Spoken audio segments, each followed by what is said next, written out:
Hello everyone, চলে এসেছি day 2 এর ব্র্যান্ড নিউ ব্লগ নিয়ে। So good morning all of you. আমরা এখন বেরিয়ে পড়েছি ব্রেকফাস্ট করার জন্য। আমাদের হোটেলের ঠিক সামনেই একটা হোটেল ছিল, তো আমরা ওখান থেকেই সকালের ব্রেকফাস্টটা করে নিচ্ছি। আর কালকে যেহেতু আমরা খেয়েছিলাম ডিম টোস্ট, তো আজকে আমরা অর্ডার দিয়ে দিয়েছি আলু পরাঠা। আর দেখো আমাদের আলু পরাঠা তো একদম সামনেই হাজির হয়ে গেছে, আর দেখে তো ভীষণ ইয়ামি লাগছে। চলো এবার আমরা খাওয়াটা শুরু করি। আর খেতে বসলে তো আমাদের দুজনের সেই লেভেলের গসিপ শুরু হয়ে যায়, মানে এটা সেটা ওটা নিয়ে আমরা গল্প করতেই থাকি। দিনকে দিন না আমার বর ভীষণ ভীষণ পরিমাণে শয়তান হয়ে যাচ্ছে, আমাকে খাইয়ে দিচ্ছিল, কোথাও খাইয়ে দাও। এখানে দেখো কত বড় একটা কাঁচা লঙ্কা, এই কাঁচা লঙ্কাটা আমাকে ও মুখে দিয়ে দেবে, খাইয়েই দেবে, এত শয়তান হয়ে গেছে। এবার তো দেখো ব্রেকফাস্টটা কমপ্লিট করে আমরা যাচ্ছি হচ্ছে উদয়পুরের দিকে। একটা ব্যাপার হলো আজকের ওয়েদারটা না ভীষণ ভালো ওয়েদার আছে, মানে রকম বৃষ্টি তো হয়নি, উল্টে প্রচন্ড পরিমাণে রোদ্দুর ছিল। তো আমরা এখন উদয়পুর যাওয়ার জন্য টোটোর জন্য ওয়েট করছি, টোটো খুঁজছি অ্যাকচুয়ালি। টোটো খুঁজতে খুঁজতে দেখো আমরা কোথায় চলে এসেছি, আমরা সমুদ্রের পাড়ে চলে এসেছি। এখনো পর্যন্ত টোটো পাইনি, একটাই কারণ আমরা দুজন ছিলাম। তো ফাইনালি আমরা একটা টোটো পেয়ে গেছি,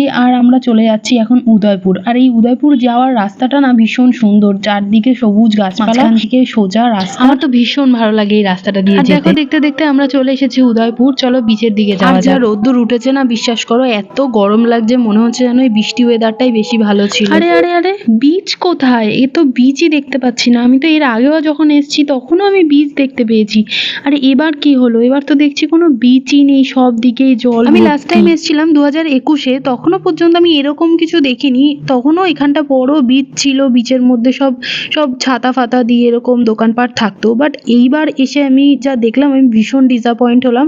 আমি নেক্সট টাইম কোনোদিনও আমি আর উদয়পুরে এসে না ভীষণ মনটা খারাপ হয়ে গেল, মানে আমি এতটা পরিমাণে আমার মন খারাপ হয়েছে ভাবতে পারবে না। এরকম কিছু আমি ভাবতেই পারিনি যে উদয়পুরেও এতটা পরিমাণে জল থাকবে বা এরকম কোনো বিচ নেই, কিছু নেই। তারপরে তো ভাবলাম যে এত মন খারাপ করে কোনো লাভ নেই, ঘুরতে এসেছি ফাটিয়ে মজা করি। আসলে না মনটা খারাপ হচ্ছে, এত সুন্দর একটা বিচ ছিল, এত ভালো লাগতো দেখতে, তো সেটা থেকে একদম অন্যরকম চেঞ্জেস লাগছে, সেই জন্য একটু মনটা খারাপ হয়েছে। যাই হোক, এবার তো আমি একটু সামনের দিকে চলে গেছি, একটু পা ভিজিয়ে নিচ্ছি আর একটু সমুদ্রের জলটাকে এনজয় করছি। আচ্ছা, তোমাদের কার কার আমার মতো দীঘায় আসতে ভীষণ ভালো লাগে আমাকে কিন্তু কমেন্ট সেকশনে অবশ্যই জানাও। এখানে যে জিনিসটা আমার সব থেকে বেশি খারাপ লেগেছে, এর আগে আমার এতটাও খারাপ লাগেনি, কারণ এর আগে এরকম কোনো প্রবলেম আমি ফেস করিনি। যখন আমরা উদয়পুর যাওয়ার জন্য টোটো বা অটো যাদেরই বলছি, সবাই একটা ফিক্সড রেট ধরে রেখেছে 100 টাকা, মানে দুজন যাও 5 জন যাও সবারই 100 টাকাই দিতে হবে। এরকম ব্যাপার না আগে ছিল না, আগেও আমরা অনেকবার গেছি উদয়পুরে, বাট এরকম টাইপের প্রবলেম আমরা কখনোই ফেস করি, যেটা আমার সব থেকে বেশি খারাপ লেগেছে। এবার আমরা গেছিলাম এই নিচের দিকটাতে, যেখানে মাছ ভাজা পাওয়া যায়, আরো অনেক কিছু তোমরা খেতে পারো, এখানটায় গেছিলাম। তো তারপরে আমরা ওখান থেকে বেরিয়ে আসি, ওই জায়গাটা না আমাদের আর একদমই ভালো লাগছিল না, তো আমরা একদম ডাইরেক্ট চলে যাই সি বিচে। আর সি বিচে গিয়ে দেখি কি পরিমাণে ভিড়, মানে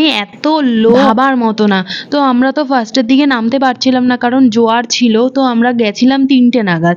তো আমরা এই সামনেটাতেই বসে বসে একটু ভিডিও একটু ফটো এই সমস্ত তুলছিলাম। আসলে না 3টের পরে আস্তে আস্তে করে ভাটা হয়, তো তখন জলটা অনেকটা সরতে থাকে, তার আগে অবধি কেউ জলে নামতে পারে না। আমি যেহেতু ফোন নিয়ে গেছিলাম, তাই আমি আর সমুদ্রের জলে কালকের মতো স্নান করতে পারছিলাম না। ফোনটা না নিয়ে গেলে তো রিলস গুলোই আর হতো না।